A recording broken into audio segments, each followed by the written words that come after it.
Characteristics and principles. Mamaya, alam pa natin yan. Maganda yan yung possible crime na topic.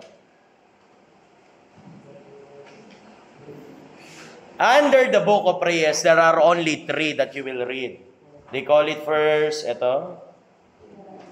general or generality. You could use that one. The other one that will be mentioned there is territorial or territoriality.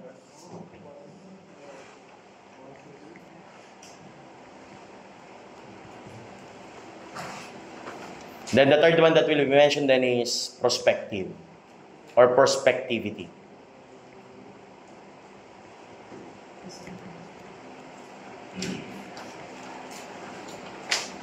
But I read other authors of criminal law nyo, they try to include the other one. Ito, hindi nyo makikita na ito sa pag-aaral nyo, pero pag nagbabasa ng mga libro, may nakita akong ganito. Legality or specificity. O yan, nakakabulol ha. Maging ipis kayo. Specificity. Specific ba dapat yung batas? Specificity. Ang sarap i-pronounce. Ayan, nagiging ipis kayo, di ba? Bahala na, paano i-pronounce? There are 4. Dagdag na natin. Kailangan mag-crave tayo sa knowledge. Huwag tayong huwag tayong mag-limit. Malaki ang utak nyo. Yung dami ng neurons nyo, dami ng ng bituin sa kalawakan. Yan, ang talino nyo. Hindi nyo nga lang maabot. Yung problema. Hindi, malawak yan, loko kayo. Mataas sa memory natin.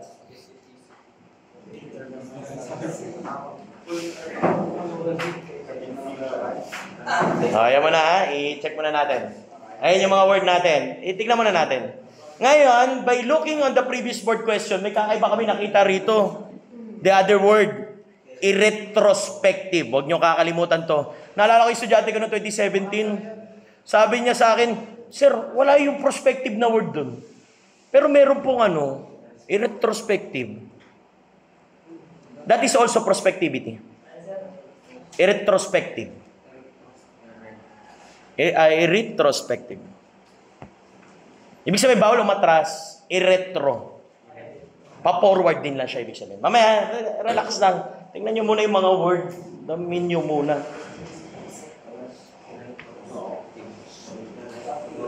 Irretrospective. Gago.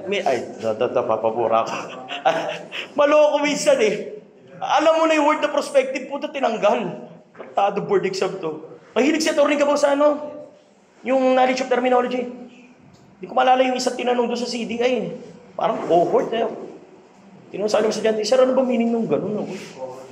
Ako, hindi yata court yun. Maalala natin, pag nag-ano na tayo. Hindi ko ma-recall. Milig siya sa mga ganyan. Yung mga coitus, yung sinabi ko sa inyo, yung mga terminology niya. Pinapalit-palitan niya. Kawawa yung bata pag hindi well-read, tsaka hindi ma-dictionary. Nakukuha niyo yan sa basa. Yung vocabulary words niyo, papalawakin niyo. Sa basa natin makukuha yan. Kaya, basa ng basa. Tapos maging kayo, kailangan everyday man lang, you learn 5 words na bago. Dagdag lang. Sa 100 days, ilan na yun? 500 words na yun. Nag-grow ka dun. Niyo, ugali niya. Dictionary, sa cellphone, meron niya mga yan. Search nyo kagad, pag binasa nyo, hindi nyo alam yung word. Search nyo kagad yung meaning. Ito yung ha? Ngayon, isa-isahin natin to. Of course, punta muna tayo dito sa isa. General. Ito, para masimplihan natin. Kasi itong word na gene na to, pag tinignan nyo yung word na etiology ng word na gene, referring to a person. Tao to, pag-usapan nito. Person.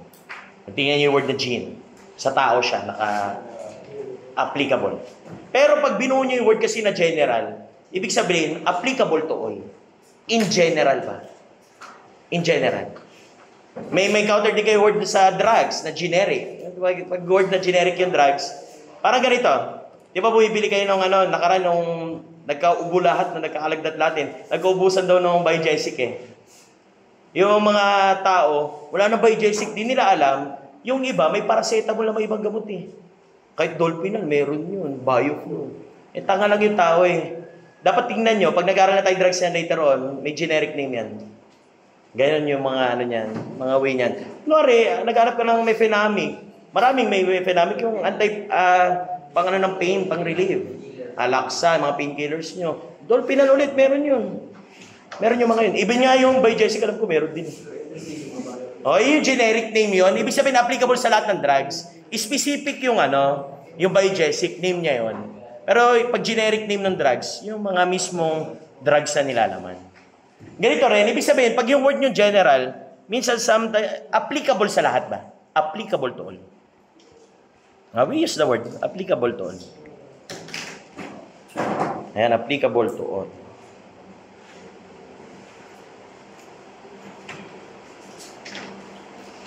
Ayan, tingnan natin ha, applicable to all. Ngayon, alam ko, masakit pag nagbabasa kayo ng libro, kasi ano ba yung meaning na generality? Pag tinignan nyo sa libro ni Reyes, masakit eh. May babanggitin na word, not territory. If you will take a look on the book of Reyes, andun yung meaning nun, tingnan nyo. Masakit, huwag nyo kukunin nyo. Kaya ito lang yung kinukuha kong word, delikado. Ang sinabi doon, it is applicable to all person who committed crime within the Philippine territory. Kasi alam ko yung sakit nyo lahat. Naalala nyo yung sinabi ko? Bawal tayo mag-keyword. Yung bata, nakita lang na territory yung word doon sa meaning generality. Malamang sasagot niya territoriality. Tutungaw-tungaw eh. Di iniintindi. Huwag kayong huwag kayong mag-keyword. Context clue tayo lagi. Intindihin nyo yung pinaka-stem, yung buo yung essence ng grammar ba. Huwag kayong mag-keyword pakiusap. Hindi na uso ngayon yan. Application na lahat yun. Ulitin ko yung meaning ng generality pag tinignan nyo rin. It is that your criminal law is applicable to all person who committed crime within the Philippine territory. Ito na lang yung kunin natin dalawang word. Mas okay pa. Mapapahamak kayo doon sa territory. Siyempre, dapat i-commit talaga sa territory. Hindi naman natin pwede punish pag wala rito sa Pilipinas. Bawal yun, of course. Ito na lang muna kunin natin. Ibig sabihin, pag dinugtungan nyo rin, some of the books na mababasa nyo, that regardless, kasi tao ang usapan, ang tao kasi may mga ganito. Rank, age, sex, creed, lahi, creed. Regardless sa mga ganyan mo, citizenship. Basta nag-commit ka ng crime, kukunin ka ng criminal natin. Ipapunish ka ng criminal natin. Regardless ng mga to. Walang pakialam yung criminal nyo sa mga ganyan. Basta nag-commit ka ng crime, lahat ng tao nandito sa Pilipinas, regardless ng citizenship mo, ipapunish ka rito. What's the best example? You will read there the case of Kay Reyes. I think, nakalimutan ko yung sandalong, US versus Sweet. Yes, Sweet is the case. US versus Sweet. Mababasa niyo yan dyan. Ayun yung una magde-define. Ito may tricky tanong dito sa Attorney Gabaw. Doon yung mababasa yung word na sui generis. Mamaya lulundagan konti mamaya yung military court. Sui generis. Doon kasi diniscuss yan eh. Ibig sabihin si Attorney Gabaw nyo, Reyes din yung binabasa niya libro. Doon niya kinuha rin. Kasi tinanong niya eh. Gulat kami, hindi nyo mababasa sa ibang libro yun. Nandun sa discussion kay Reyes yun. Yung military court. Mamaya, andali lang, relax lang. Ngayon, ulitin ko, generality, ibig sabihin, yung criminal natin applicable sa lahat ng tao na nag-commit ng crime. Siyempre, dapat within the Philippine territory. Regardless ng rango mo, ang color of your skin, yung mga creed mo, citizenship mo, sex or age. Siyempre, may somehow may exemption, ha? Alam nyo naman to, in every rule, there's always an exemption. Balik muna natin yung kay Sweet. Si Sweet is a US soldier. US soldier. Nag-commit ng crime din sa Pilipinas. Tatanungin ko kayo, pwede bang i-punish natin si Sweet na US soldier na nag-commit ng crime sa Pilipinas? Yes! Generality. Regardless of his rank or citizenship. Sinisikat niya na latest nyo, yung pumatay ng bakla. Si Jennifer Laude. Yung nilunod sa inodoro. Kalimutan ko yung sundalo na yun. Yung pinardon ni Digong noong nakaraan. Sino ba yung sundalo na yun? Kalimutan ko. Sino ba yung sundalo na yun? Nakalimutan ko. Google nyo nga, tingnan natin. Nakalimutan ko. Yung pinatay niya si Laude, yung LGBT na bakla. Nakalimutan ko yung pangalan ng sundalo. Hindi, lagay nyo lang Jennifer Laude. May lalabas na dyan yung sundalo na yun. Pinardon ni Digong yan nakaraan eh. Ha? Scott ba? Joseph Scott Pemberton. Ay, Pemberton. Ayun, si Pemberton. Ayan, alala na. Gago yan eh, si Pemberton nyo. Eh, syempre, alam nyo naman yung mga, sabi ko sa inyo, mga foreigner. Ano yan eh, exotic hanap yan eh, yung mga Pilipina. Ang problema eh, nakuha niya, tawag namin, X-Men. Dating lalaki. Tsaka mutant na, nag-mutate into girl. Di ba, yung tanong ba kayo X-Men? Mutant tawag namin. Mutant na babae. Mutant tayo. X-Men ah. X-Men. Mutant ka na babae, nag-mutate. From lalaki, naging babae. Kasi naiwan yung buntot, kaya mutant pa rin siya. Siyempre, kung ikaw na may sundalo, di ba? Ito nakita mo, tirang-tira ka na, putangin na, titirahin mo, may buntot, mapatay mo talaga yung bakla. Niloko niya eh. Grabe, nilunod sa CR, yung inidoro, kapiranggot yung tubig, paano lulunurin yung babae, yung bakla? Kinasuhan ng murder. That's the principle of generality. Regardless na US citizen siya, or US soldier siya, kinuha ng Pilipinas of course. Nag-commit ka ng crime dito eh. Ganyan katibay yung generality yun. Parang yung kasabihan natin na walang kinikilingan yung batas. O, ganun siya katindi. Regardless ng ano mo pa, rango mo. Pero sabi ko nga sa inyo, yung best example natin, pero may exemption lagi. At ito yung laging tinatanong sa board exam. Ang dali lang yung general applicable sa lahat eh. Ito yung pag-usapan natin. We call it XPN or exemptions. Exceptions. No, exceptions. Ang dami niyan. Exceptions.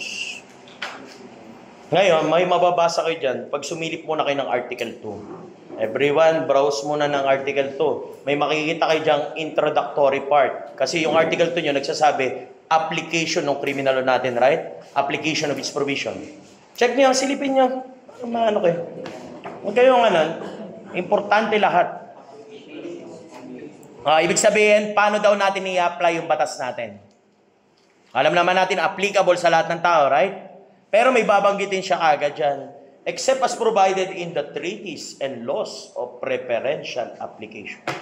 The provision of this code shall be enforced. Kita yan? Pero kukunin ko muna yung dalawang word lang muna, ha? May binanggit doon na dalawang importanteng word. Treaties.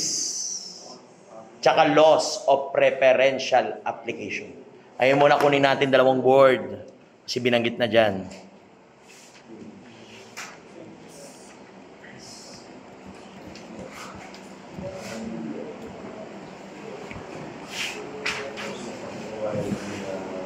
Tingnan muna natin to everyone, ha?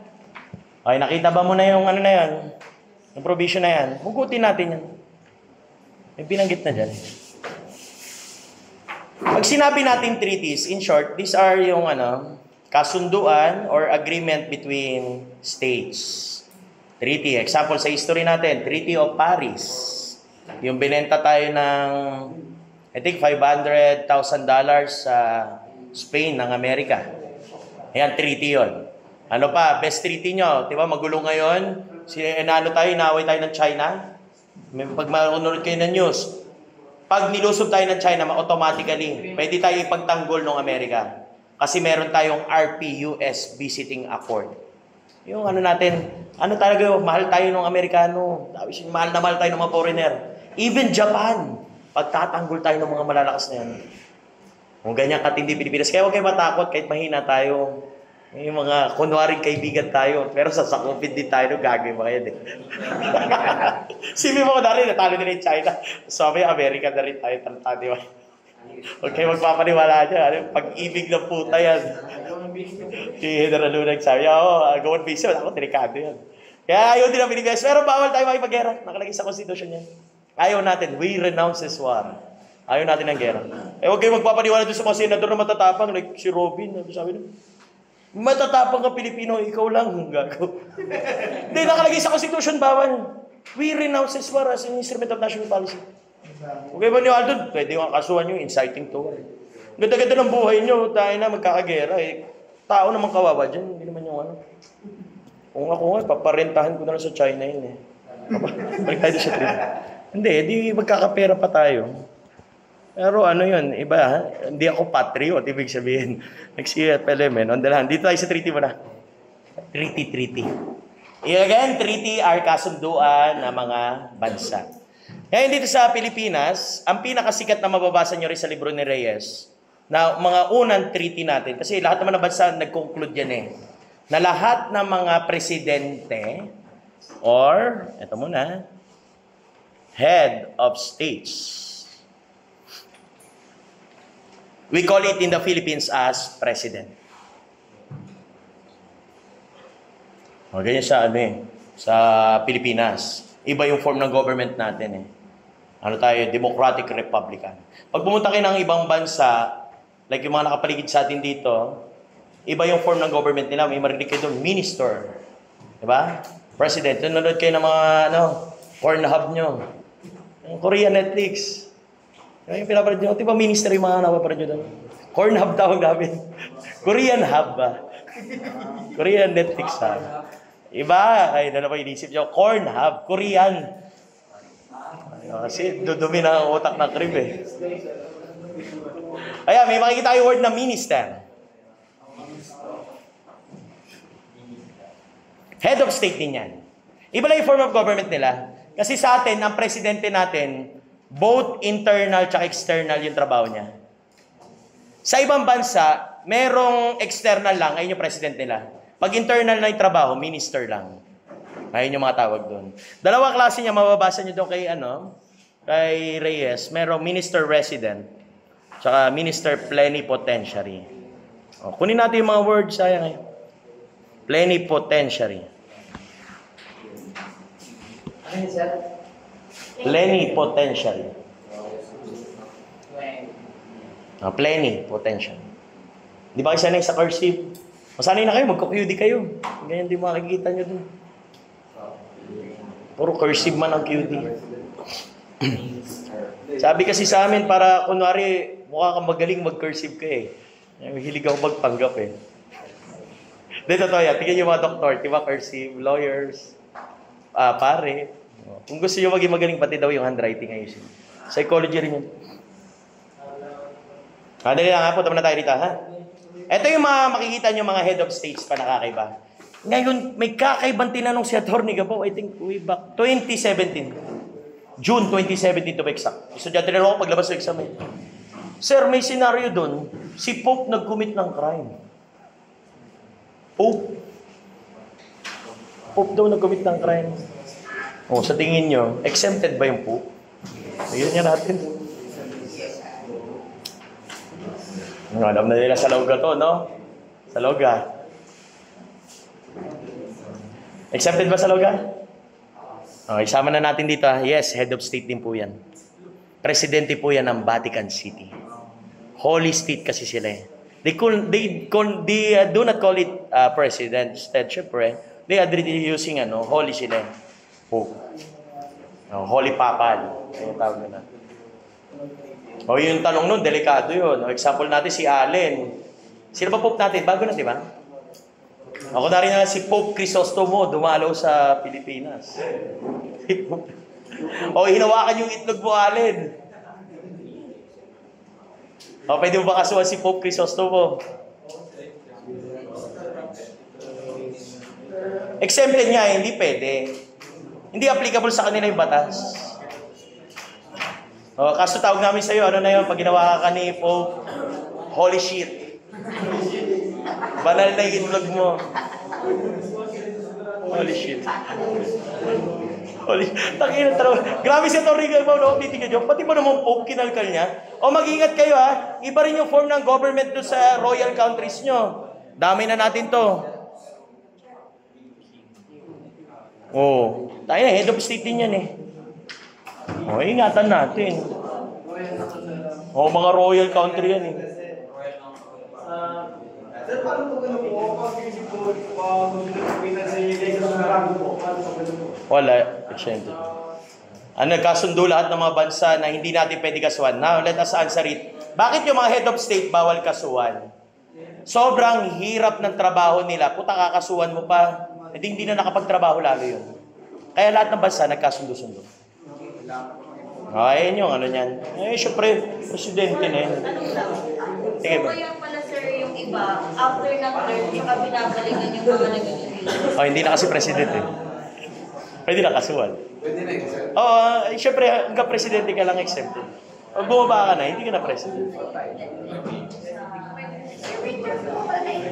Accepted po siya sa charges Sandali lang. Ano ko pa yan? Nasa head of states pala tayo.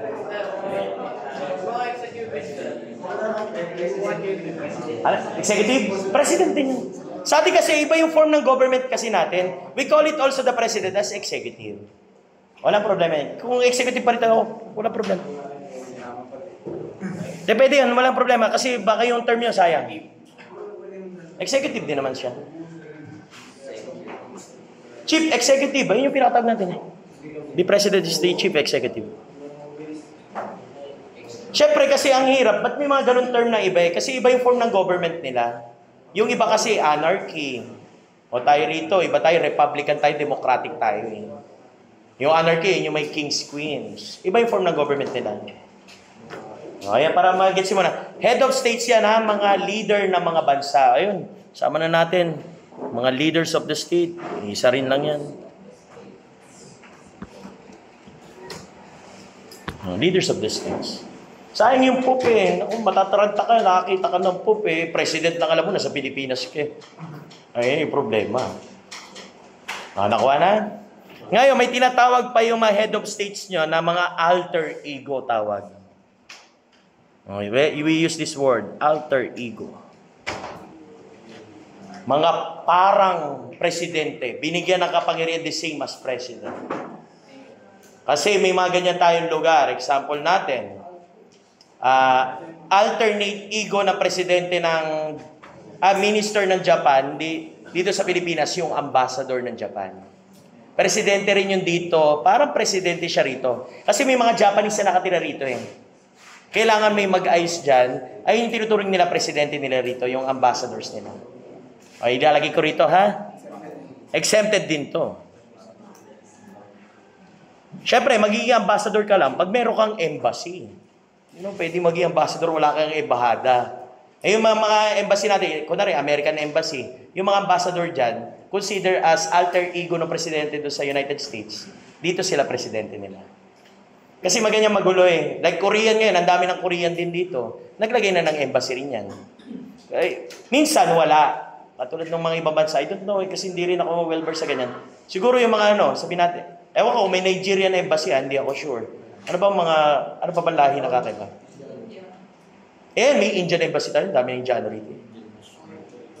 Ano ba, sa tingin nyo yung mga hindi kilala?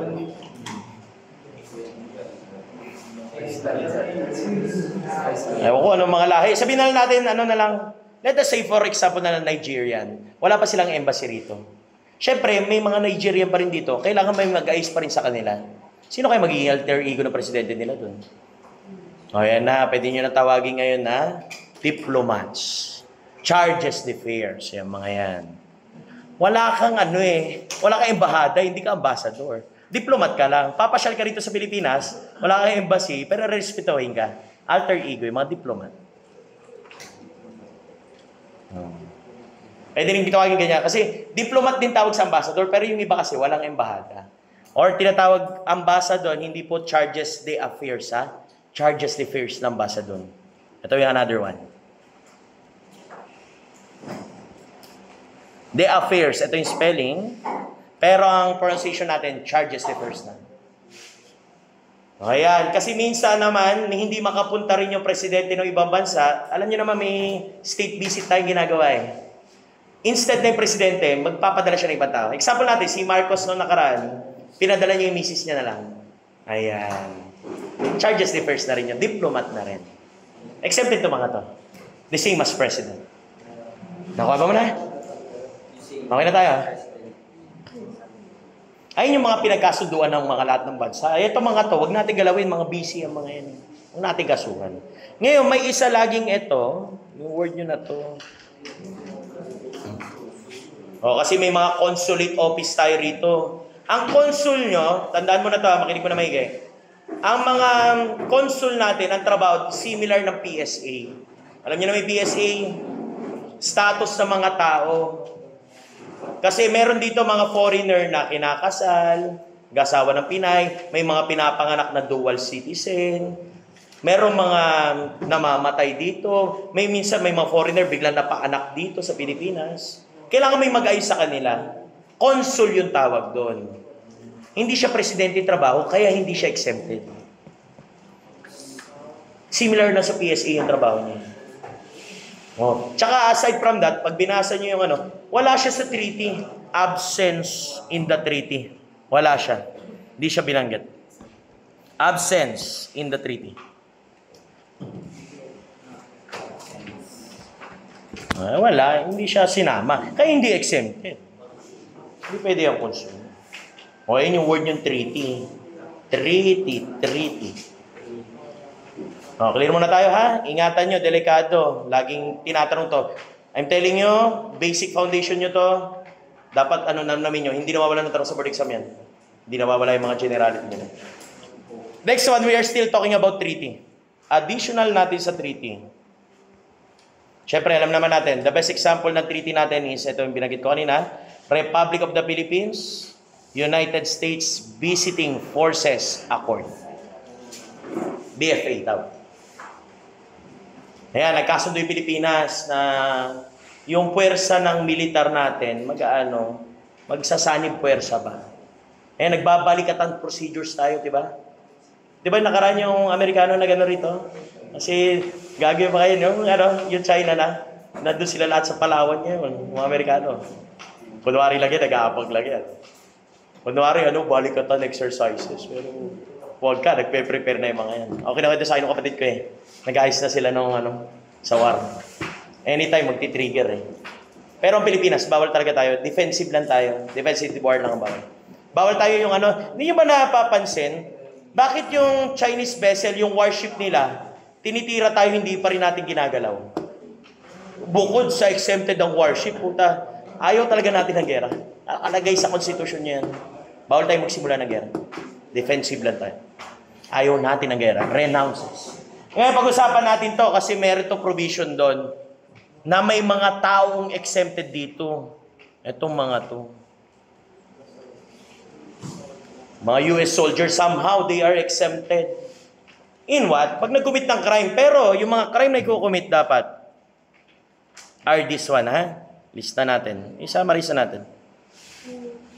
Mga crime committed are una, against the security of the United States. Kunwari, nagkudita sila, nag-commit sila ng treason laban doon sa US, hindi natin kukunin yun. Pabayaan natin US. Exempted sila doon sa atin dito, kahit dito nila kinumit.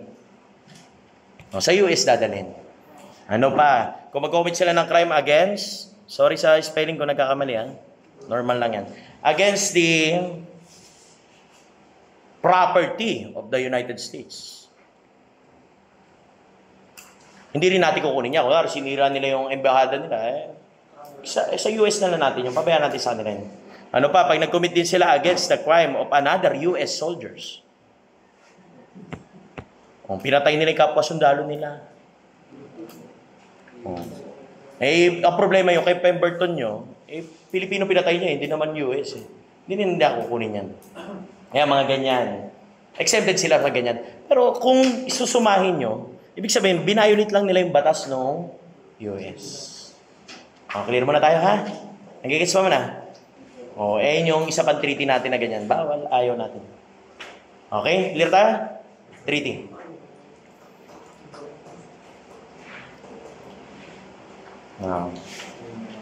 Intindihin lang. Okay na. Punta tayo doon sa isa. Treaty and laws of preferential application. Ito pag-usapan natin another exemption. Laws of preferential application.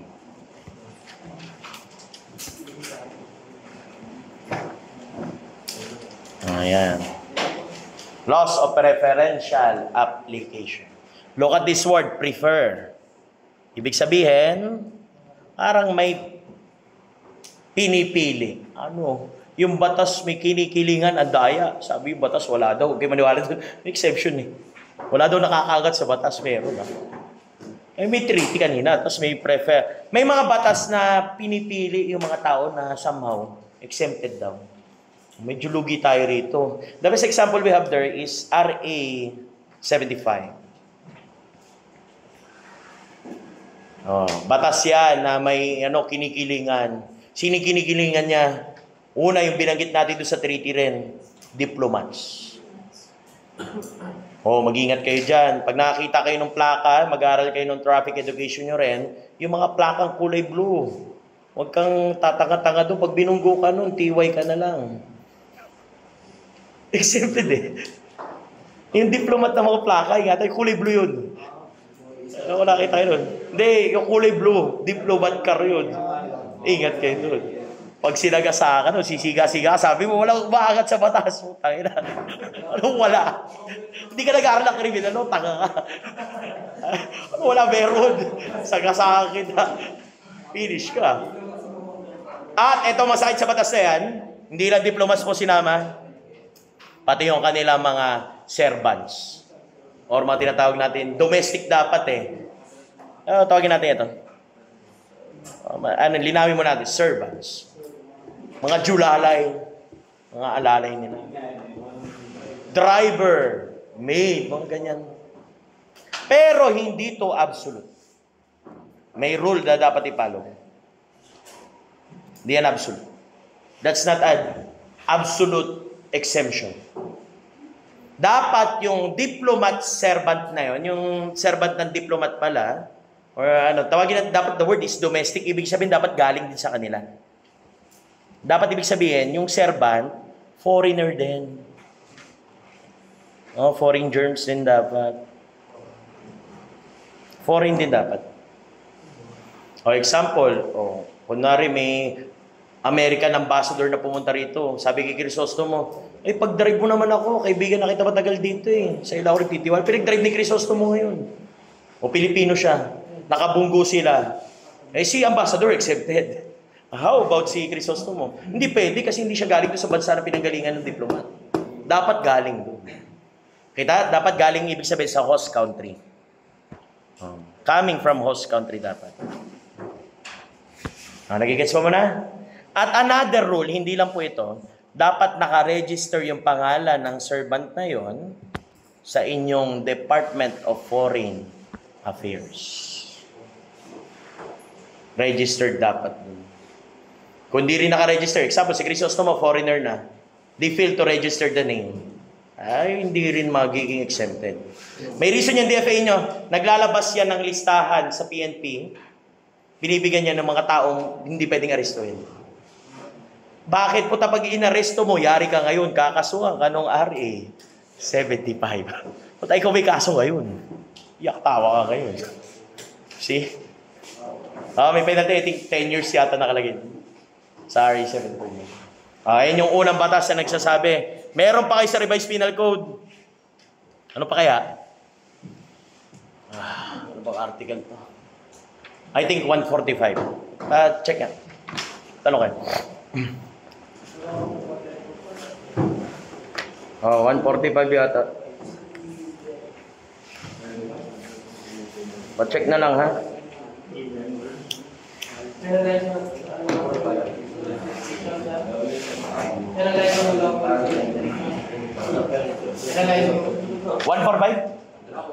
Violation of parliamentary immunity. Tama ba? Everyone, tingin mo na dyan. Mahaba yan, pero kailangan natin tingnan.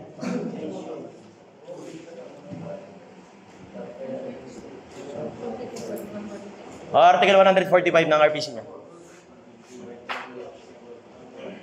Tingnan nyo, may binanggit dyan. Parliament. Let's look at the word parliament muna para hindi kayo malito. Ano ba yung word nyong parliament? Kasi sabi ko sa inyo, pabago-bago yung term natin ng Congress, kung naalala nyo. Dati rin po, tinatawag yung Congress nyo as parliament. Mga kongresista. Hindi sila. Mambabatas, parliament din. Totoo po, nakalagay po yan dyan. Members na, tingnan nyo, may makikita kayo dyan, members of the National Assembly. Tingnan nyo, mga batasan pambansa, mabasa nyo dyan. Tingnan nyo, 145, silipin nyo muna.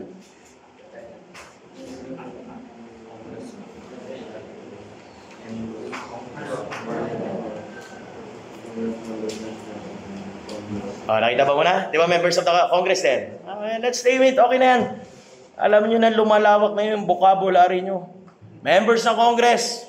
Sino man yan? Senador, congressman, congresswoman, mambabatas, tapos ang usapan. Ngayon, dalawang paragraph yung makikita nyo dyan. Relax na muna kayo. Dalawa yung babanggitin dyan eh. First, you cannot avoid them from attending the meeting. Ipe-prevent mo pala, avoid. Preventing them from attending the meeting. Nakita nyo? Then, the last paragraph yung makita nyo dyan, you cannot arrest them also. Nakita? Tingnan nyo muna, pasyalan nyo.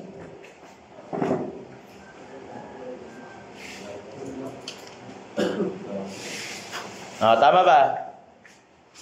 Doon tayo sa ano. Kasi you cannot arrest them. Doon tayo. Opo, bawal pong arestuhin.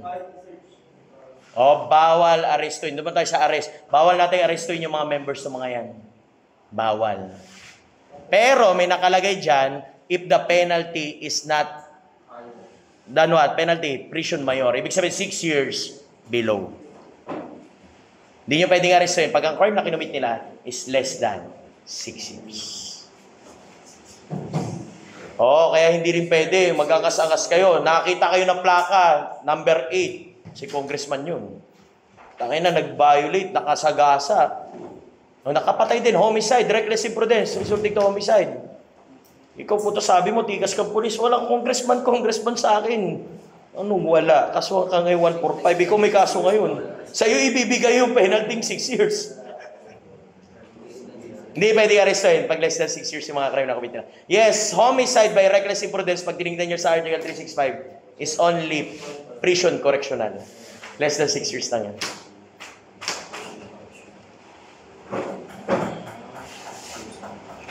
Senador, tingnan nyo. Best example ko sa inyo. Maano yan eh. Maloko tong batas na to. May immunity sila, parang presidente rin. Naalala nyo pa si Trillanes? Diba, binawian siya ni Digong. Gago to si Digong eh. This is the first time in history, binawian nung amnesty. Parang tado si Digong eh. Diba, binigyan niya ni Penoy. Yung abnormal yung binoto. Si Penoy. Taki na presidente natin, abnormal. May sakit yun eh. Yung Aquino, sabi, yari ako rito. May sakit daw. Ay, yun. Bigyan niya amnesty niya yan ni Penoy nyo. Ngayon, nung siyempre, si Trillanes ang higay, dilalabanan si Digong, gago yun eh.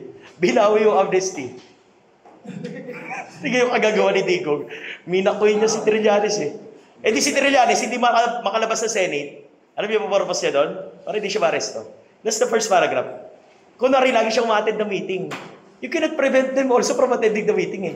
Kahit more than 6 years na yung crime niyang kudeta, wala rin. Hindi na sinabi ng batas na solido rin eh. Huwag na lang aresto, hindi tapos usapan. Ganun din eh. Very importante yung 6 years niya. Ha? Medyo cute lang yung batas do. Pag-usapan natin yung amnesty, maganda rin dyan. Sunod, huwag mo na ano. Ito mo na. Ibig sabihin, may kinikilingan din yung batas natin, yung mga mambabatas natin. Eh, sila gumagawa ng batas eh. May immunity sila somehow. Hindi nyo rin ba napansin, grabe silang minsan magmura pag nag-speech, yun ang na-libel din minsan. Mababa lang penalty ng libel. Immune din sila. Saka privilege to speech nila. Ganyan katibay yung mga yan. Article 145. Yan tawag yung Law of Preferential Application. Ano pa? The Sharia law. I think it's PD 1080. Pa-check na lang ha, baka magkamali ako. I think it's PD 1080. Pa-check nga sa Google. Kung ano dyan. Tama ba? Sharia law? 1080? Pa-check nga ako sa Google. Baka magkamali, sayang. I-check na natin.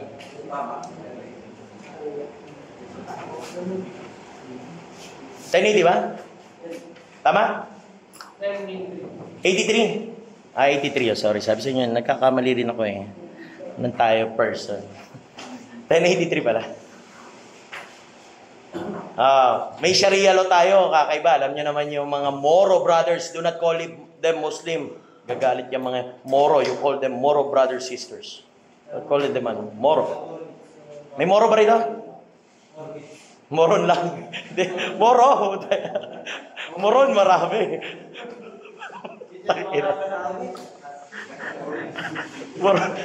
Ay, moro mga Islam natin, Sharia. Ngayon, iba yan eh. Kakaiba yung ano yan. Siyempre, may sarili sila mga beliefs na, siyempre, although kapatid natin yung mga yan talaga, may somehow sila kakaiba. You cannot charge them for the crime of bigamy. Oh, exempted sila rito. Ay, allowed sa kanila yan eh. Hindi sila yung bigamy.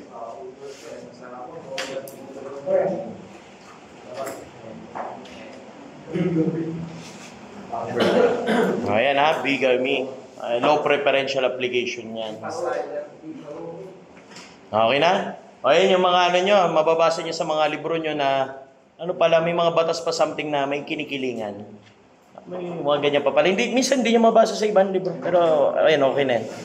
O, clear tayo? May tanong pa? Okay na? Move forward tayo ulit ha. Forward. Sino pa kayo mga exempted? Meron pa kaya? O, yan lang mo kaya. Yan lang mo yung tantado. Si Tulpo, no? Hindi. Walang ganun. Si Tulpo, senador na eh. Doon sa 145 nyo. Ayun yung mga ano nyo. Hindi, tayo, puro kayo kalokohan. Balik tayo rito. Clear tayo rito. Generality. Ingatan nyo yan ha, generality. Okay na ha? Lundag na tayo. Territorial. Dito tayo sa other page na.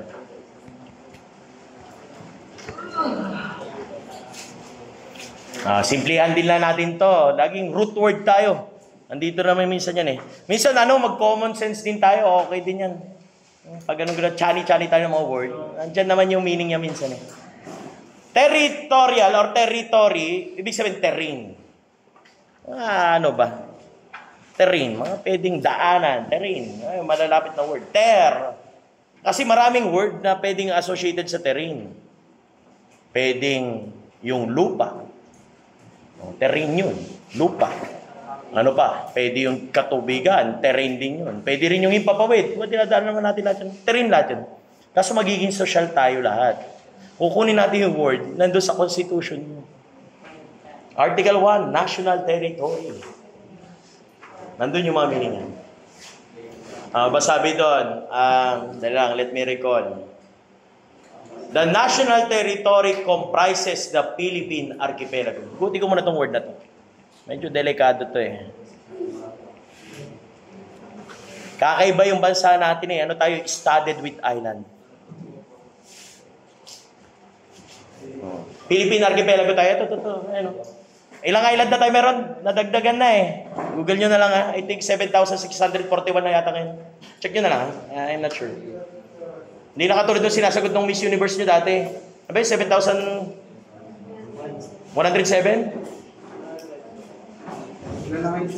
Alam ko 600 plus na. I-search nyo na lang. May mga newly discovered. Nabawasan, syempre, kinuha ng China yung iba. Hindi. 641? 7,641 yan. Ayun pa. Ang dami na.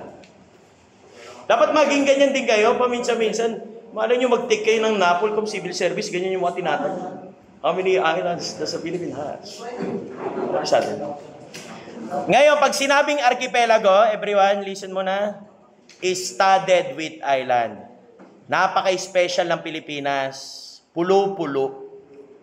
Ang gulo. Hindi ka tulad ng ibang bansa, isang plake lang, lupain. Sa atin, magulo. Dami nating part. Then, mabanggitin din sa Constitution nyo doon, comprises of its atmosphere. Ayun, maging social na tayo. Or tinatawag nating aerial domains. Atmosphere, yung taas natin. Ayan, yung mga term natin, ingatan natin, ha? Atmosphere. Ayan. Aerial domains tawag. Ere. Ano pa? Siyempre, meron pa tayong fluvial domains, katubigan. Ano nyo? Pwede tawagin nyo dyan. Punta nyo muna everyone yung Article 2. May makikita yung mga word dyan kakaiba. Maritime zone. Tingnan nyo. Punta kayo. Di-discuss natin dito maayos yun. Tingnan, ang dami. Interior waters, maritime zones. Ang dami. Iyan muna natin. Puro water. Natin water. Then last one, of course, yung mga tinatapakan nyo ngayon, terrestrial. Lupain, ibig sabihin. Terrestrial domains. Yan muna ha. Relax lang. Unti-unti natin. Ngayon, para mas maintindihan natin, hugutin natin yung mapa ng Pilipinas. Magdo-drawing tayo unti lang ha. Hindi ako magaling mag-drawing pero okay na natin. Kunwari lang, ano lang tayo? Hindi naman tayo architect eh. Kunwari lang to ha. Yan na natin. Natin kalimutan yung Marinduque, baka magalit yung Marinduque eh. Kunwari, ganito lang ha. Hindi ko naman hindi ko rin perfect yan. Kunwari, ganito na lang muna. Ayan. Kunwari yan, mapa na yan. Pwede na yan. Dala, huwag natin kalimutan yung Holo, tsaka yung Basilan. Pagalitan tayo, tsaka yung Batanes. Dito ba yung kinuha ng China? Meron pa din eh. Ayan. Ito yung teritoryo natin. Sabi accordingly. Define natin. Kulayan natin para maganda. Color coding tayo. Pag lupa, orange siya. Ito yung lupain nyo. Ayan. Ito mga to, lupain niya mga yan. Lupa. Siyempre yung water domains, let us color it blue. Ayan. Ito, may mga water dito sa labas. Siyempre, mayroon pa tayo dito sa mga loob-loob na mga island. Yung yumayakap. Embrace therein, kasi may mention ganyan. Tapos, meron pa tayo dito. Example natin dito sa Lawan ng Laguna. May ganyan pa tayo dyan. Meron pa doon sa iba-iba. Mga ilog, may ganyan. Kunwari, ganyan ha. Siyempre yung area, dito na natin, di na natin draw katapat na Pag gano'n na lang. Ngayon, pag-usapang criminal law, ano ba sinabi sa territory muna? Pag tinignan nyo ulit yung meaning, lahat ng crimes, siyempre, na may kukumit dito sa Philippine territory, kukunin talaga ng criminal law nyo. Territory na ngayon usapan nito. Tingnan mo na ha. Anong oras na ba? Baka May 12 na ba? Wala pa. Umaga pa. Relax na kayo. Kung tayo rito, aral lang tayo ng aral. Ano lang? Unahin natin na pag-usapan natin, para hindi tayo malito, subdivide natin yung tatlo.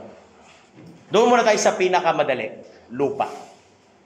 Lupa. Ito mga, terrestrial nyo. Unahin natin terrestrial ha. Alam nyo naman na itsura. Kanina, nag-draw na tayo. Pinakamadali ito Basta napakan mo, nakumit yung crime dyan, okay na yan. Kukunin na natin sa Pilipinas yung crime, of course. Ang problema rito, sinasabi ko sa inyo lagi, in every rule, there is always an exemption. By means of treaty, nagkasundo rin tayo sa mga ibang bansa na meron tayong mga tinayo rito na ganito. Paano ngayon pag nag-commit ng embassy, sa embassy ng Japan, may nag-commit ng crime. Nandito yung embahada ng Japan sa Pilipinas. Kukunin ba natin? Hindi pwede. Exemption to the rule. They are considered as the floating territory of that country. Kahit nandito sa kalupaan natin, hindi natin kukunin. Hindi, yung embassy ba? Embassy ng ibang bansa. Kunwari, US Embassy rin, dyan sa Manila, yung papasay nyo. Hindi na natin kukunin yun. Sa kanila na yan. Nakuha? Wala floating tawag. Ganon din tayo alternate din, kasi may binanggit yung constitution nyo doon. Minsan, may word tayong ganito Everyone ingat mo na ha. May tinatawag tayong ganito. Kasi ang teritoryo natin, may sovereignty yan Sovereignty. Dapat malaya sa kontrol ng ibang bansa Minsan, nag-exercise din tayo na sovereignty sa ibang bansa. Kung yung Japan may embassy rito, meron din tayong Philippine Embassy doon sa Japan. Example natin dito ha. Lagyan natin dito. Kunwari ito is Japan. Meron dyan teritoryo, ito, sabihin natin, Philippine Embassy. O, paano pag nag-commit ng crime dyan sa Philippine Embassy? Pwede ba natin kunin? Nasa labas ng teritoryo natin? Yes. Atin din yung floating territory natin yun. Nakuha? Nakakalito, no? O, relax lang. Ano, sa exemption tayo? Siyempre, ilupain natin. Basta napakan nyo. Hindi mag-commit ng crime dyan, atin yan. Ang problema natin lagi exemption. Katulad ng embahada ng ibang bansa rito, hindi natin pwede kunin. Yung embahada natin doon sa ibang bansa, kukunin natin yun. Clear tayo? Nagigets mo muna? O, yan ha. First. Another one, kasi yung RPUS visiting accord nyo ulit, balik natin to. Meron din to eh. Ito mga to. Floating territory na rin yan. Hindi natin pwedeng galawin yan. Hindi wag yan. Military base lang. Yung kampo ba ng mga sundalo rito ng Amerikano? Ay, hindi rin natin ano yun. Mamaya pa yon. Wala pa tayo sa tubig. Pag warship, nasa tubig yan. Hindi nyo pwedeng ipasok yan sa lupa. Ayun nga, kaya sabi sa inyo, ayusin natin yung knowledge, makukuha nyo pa unti-unti yan. Relax lang. Ito pinakamadali, lupain. Okay na tayo, clear tayo. Lupain.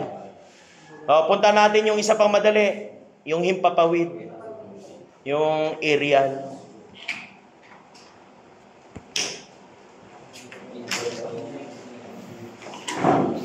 Ano yung aerial domains natin? Yung katapat, tinatawag nating sub-adjacent state.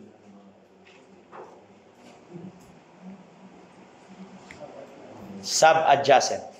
Katapat. Sa Tagalog, katapat. Kung ano yung katapat ng teritoryo natin, atin din yun. May sinusunod tayo na tinatawag na absolute theory. Absolute theory.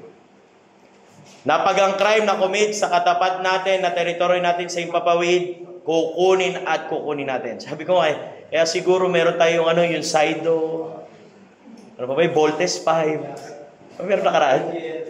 Ako di sa Pilipinas. Ito pang masakit, pero hindi ito sa panahon nila Atty. Gabaw. May ganito tinanong. Merong parachuting competition, yung parachute. It happened mostly doon sa Region 3. Sa inyo, sa Pampanga, sa Clark, madalas yung mga parachuting nyo.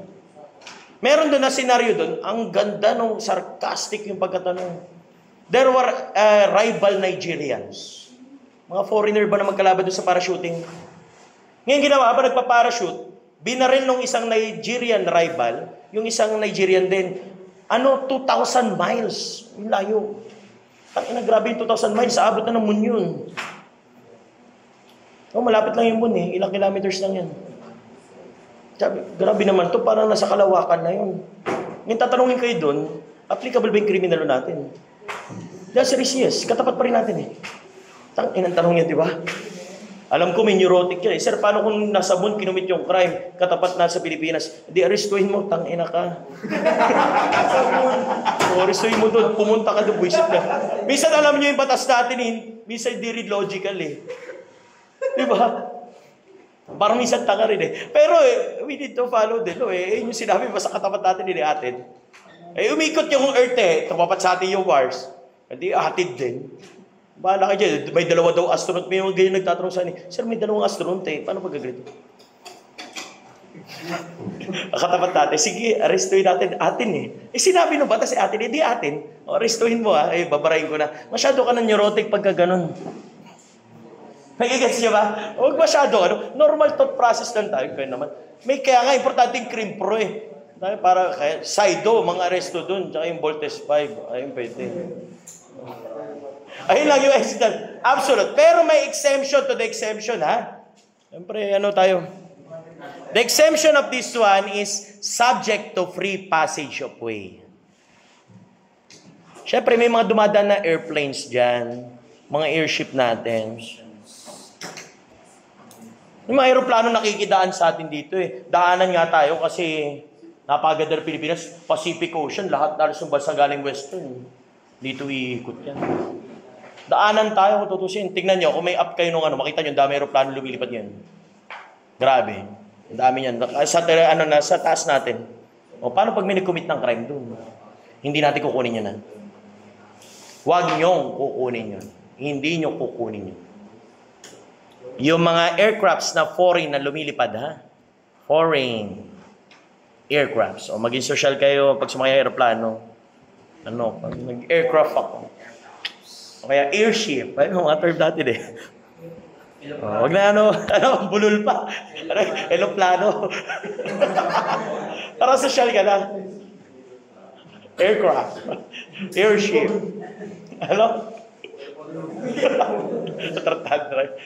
Airbus. Ay, water. Dapat foreign, ha? Mamaya yan, kalma lang kayo. Kasi dadaanan natin mamaya yung article 2. Kalma lang. Andyan yung territorial na usapan dyan. Relax nyo muna. Ito yung gusto ko muna ipakita sa inyo. Ano muna yung teritoryo? Para makita nyo. Next one, ito yung magulo. Yung water nyo or fluvial natin. Diyos ko. Yung mga bata rito, ano na kayo? English, French rule. Tanginang yan. Sa libro nyo na lang magagamit yan. Wala na. Meron tayong UNCLOS. United Nations, the Convention on the Laws of the Sea. They call it UNCLOS. United Nations Convention on the Laws of the Sea. UNCLOS. Eh, mga bansa, nagkasundo-sundo na tayo about territorial limit natin lahat. Kung katubigan ang usapan. Meron tayong tinatawag na maritime zone at exclusive economic zone. Your maritime zone composed of 24 nautical miles. Tag 12 miles sila. Tag 12 nautical miles sila. Yan, yun, natin, sakop natin, ganyan. Tapos may tinatawag pa, hanggat sagad, pwede pa sumagat ng 200 nautical miles. Tinatawag natin tong exclusive economic zone. EEZ. Nakuha mo na? Ay, tignan nyo muna yan. Ay, muna yung sakop natin. Kaya ito, ngayon, ganito ang sukatan, ha? Magsisimula yan from the seabed or seashore. Kasi sakop pa natin ito mga ito eh. Parang ganito ba mangyayari niyan? Pag ilan natin yung katubigan natin. Yan. Medyo pa-triangle yan eh. Pangit lang yung drawing ko.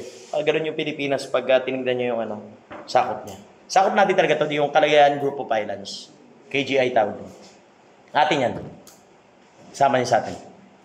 Ngayon, ang problema, huwag na natin pag hindi naman, ayan yung sila mag-dispute dyan, hindi na pa-criminology yan. Ang usapan natin, kung ang crime, makukumit saan?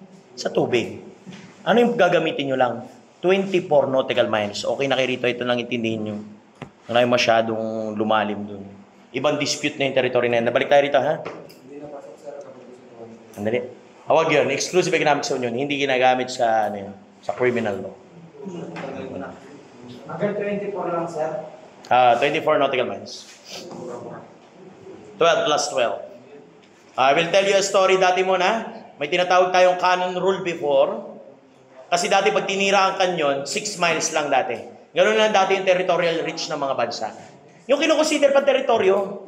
Kasi pag lumagpas ka na ng nautical miles, 24 nautical miles, tatawagin nyo ng ganito yan. Hindi na pwedeng teritoryo natin, high seas na yun. Yung the rest dito, pag lumagpas ka na, yun sa mapa natin, ay lumagpas ka na rito sa 24 nautical miles, high seas na yan. Huwag na natin pakilamanan yan. Dali lang ha. Usapan teritoryo lang tayo. Doon tayo sa katubigan na natin na atin. May mga katubigan pa tayo ng iba. Kasi minsan, ganito yung mapa nyo eh. Katulad nito, Mindanao at Palawan. Diba minsan, ito, sabi natin 24 nautical miles dito. Ito, 24 nautical miles. May maiwan na katubigan dito. Hindi na rin natin sakop yan. Hindi pwede. Atin yun. Kasi the waters embrace therein. The islands and waters embrace therein. Atin yun. Kaya pag ganito talaga yung pagtinignan nyo, pa-triangle yung sa Pilipinas na territorial reach natin sa water. Nagigets ba mo na? Atin pa yun. Wag muna kayong mag-English, French rule na hinayupak. Pag tubig usapan, pag nasa teritoryo natin, walang ganun-ganun. Tsaka ka na pag nasa high seas, ayan. Diyan ka mag-English kang hinayupak ka. Pag usapan teritoryo, wala pa. Atin pa rin yan. Clear ba muna? Okay, intindi nyo maigi ha? Ibig sabihin ko, pag nakumit yung crime dyan, sa loob ng katubigan natin, lahat to, pumasok sa 24 nautical miles, atin natin. Huwag kayong mag-isip ng kahit ano pa. Ating God. Bali ganito yung pag sa board exam nyo eh. Tatawagin natin yung pag within 24 nautical miles as Philippine waters. Ayan, that's the other term. Ayan, atin yun. Atin yan. Philippine waters. Kung nagdadagat kayo, makikita nyo yan ay yung mga inano ng Coast Guard. Kasi yung minsan may mga may tali, minsan may palutang. Ay yun, 24 nautical miles yun. No, pag lumagpas na yung mangingisda doon, pwede pa naman kasi exclusive economic zone, pwede pa tayong mangingisda doon. Kaya wala namang problema. Nagago lang yung China kasi minsan nag-ano eh. Siyempre nandun din sila eh. Sabi nila sakop daw nila, ang layo pag sinukat yung teritoryo. Hindi na sila abot ng 200 nautical miles nila doon. Atin yung KGI na yun. Basta pag criminal mo muna, 24 nautical miles na tayo, huwag na kayong ano. Oo, ganun lang yung application niya. Clear mo na tayo? Ayun yung territorial reach yan. Siyempre sinasabi ko lagi, may exemption. O, yan na naman tayo. Oh, medyo ano na to ha? Medyo sasakit. Hinga-hinga muna. Hinga muna unti. Masasaktan na kayo rito. Papasok kasi tayo ng Article 2. Doon sa mga territorial nyo lahat. Sasalain natin lahat yan. Oh, everyone, habang nagbe-mental break kayo, tingnan nyo muna yung Article 2 ngayon. Habang humihinga-hinga kayo dyan, silipin nyo muna yung Article 2. Oh, diba may makikita kayong unang word dyan, except as provided. Ayun yung may exemption talaga ibig sabihin. O, recite natin yung Article 2. Ganito yata yan eh. Ano ba? Ayun muna yung unang exemption, yung treaty. Tsaka yung ano, except as provided in the treaties and laws of preferential obligation, the provision of this code shall be enforced not only within the Philippine Archipelago. Tignan nyo, not only within the Philippine Archipelago, pwede pan lumabas. May mga chances tayo kahit yung crime mangyari hindi sa lupa natin, hindi sa katubigan natin, hindi sa area natin, kukunin pa rin natin. Ayun yung sinabi niya dyan. Nakuha ba mo na? Including its atmosphere, interior waters, maritime zone, against those who. Ayun na, papasok na yung paragraph 1 nyo. Silipin mo na.